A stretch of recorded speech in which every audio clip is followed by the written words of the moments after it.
공자. 상갓집 개라 불리다. 소크라테스, 석가모니, 예수와 함께 세계 4대 성인으로 꼽히는 공자는 유교의 시조이자 교육자이다. 노나라의 평창향 추읍에서 태어났으며 소크라테스, 석가모니, 예수와 함께 세계 4대 성인으로 꼽히는 공자는 유교의 시조이자 교육자이다. 노나라의 평창향 추읍에서 태어났으며 이름은 구, 자는 중리이다. 딸만 내리 9을 낳은 그의 아버지는 나이가 들어 젊은 여자와 정식 결혼을 하지 않은 채 공자를 낳았다고 전한다. 그는 3살 때 부친이 세상을 떠나 홀어머니 밑에서 성장했다. 공자의 어머니는 남편을 시아버지가 살던 곳에 장사 지내고 계절마다 집에서 정성껏 제사를 지냈다. 평소에 이것을 관심 있게 봐오던 공자는 동네 아이들과 놀면서 제기를 늘어놓고 제사 지내는 흉내를 내곤 했다.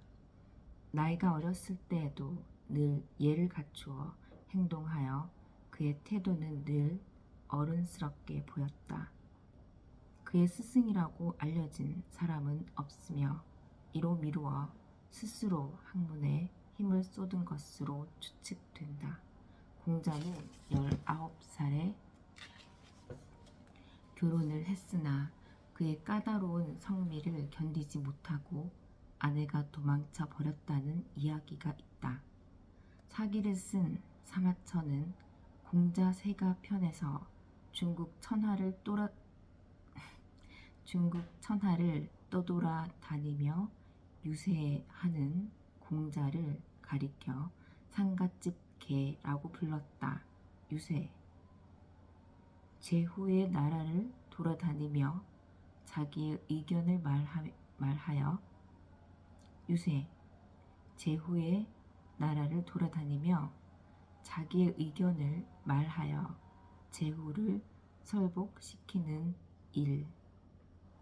여기서 상갓집 개란 밥을 주는 사람은 있어도 돌아갈 집이 없다라는 뜻인데 공자도 자신의 처지를 부정하지 않았다. 천하를 주유하며 유세를 펼치다. 공자는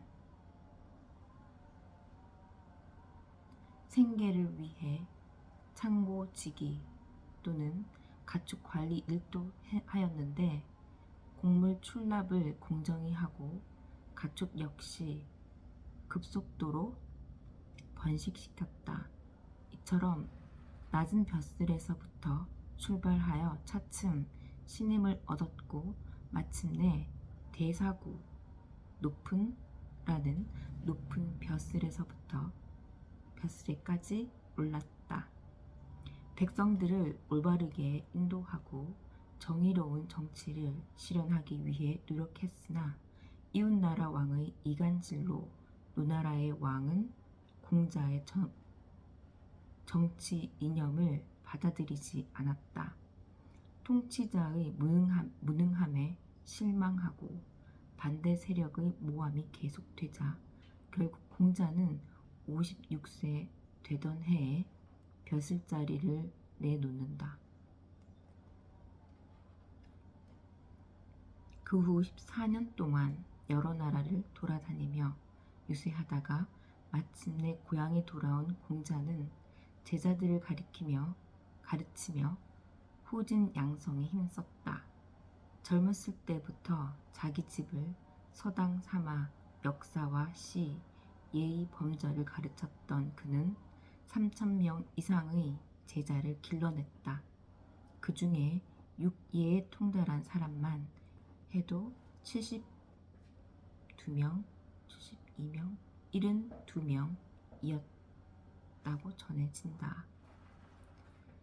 한편 육아의 경전을 정리하고 편찬하는 일에도 온 힘을 기울였다. 공자는 우경을 비롯한 저서의 집필에 전념하다가 73세에 숨을 거두었다. 그의 장례는 성대하게 치러졌다. 많은 제자들이 모여들어 3년 동안 산소 곁에 여막을 지어서 거처하였는데 자공은 6년 동안 그곳에서 살았다.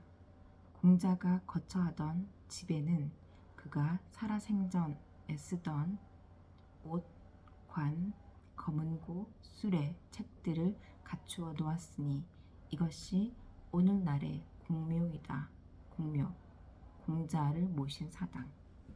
공묘는 지금 거대한 성역이 되어 공림, 공묘, 공부 등으로 나누어져 있다. 논어의 역사적 배경. 혼란의 시대, 공자를 낳다. 중국 역사에서 선진 유학이란 진나라 이전의 시대에 나타났던 유학자들의 사상을 가리키는데 이에 대해 간략하게 살펴보자. 고대 중국에서는 기원전 1200년경에 황하 유역을 중심으로 주나라 왕조가 건설되었다.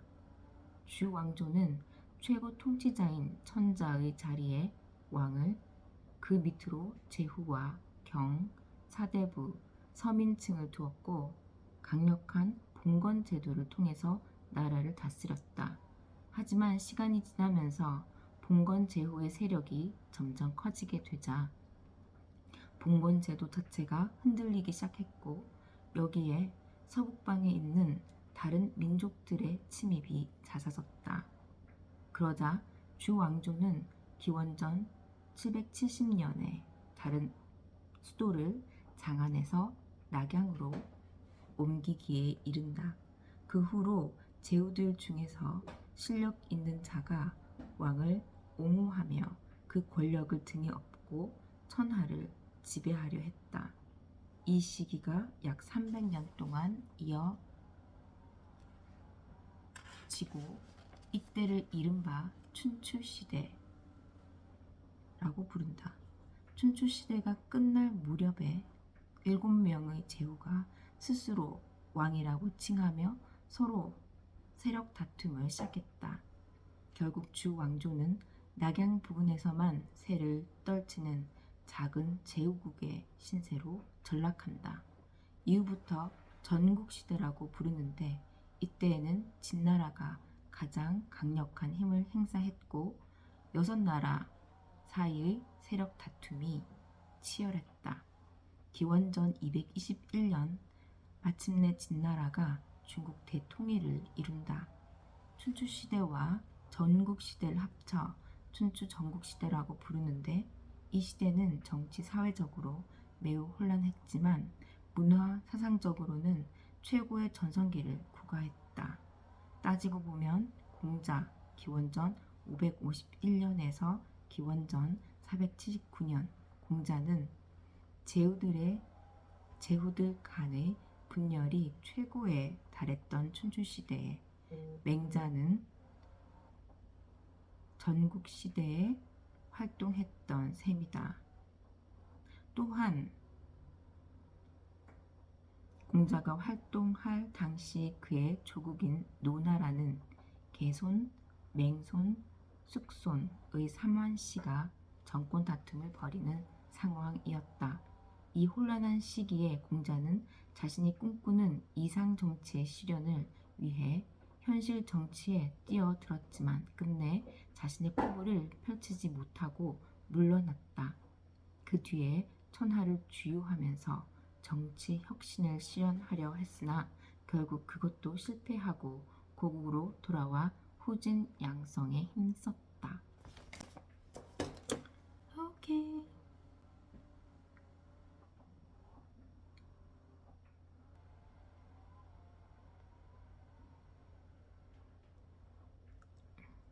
End of Chinese tour.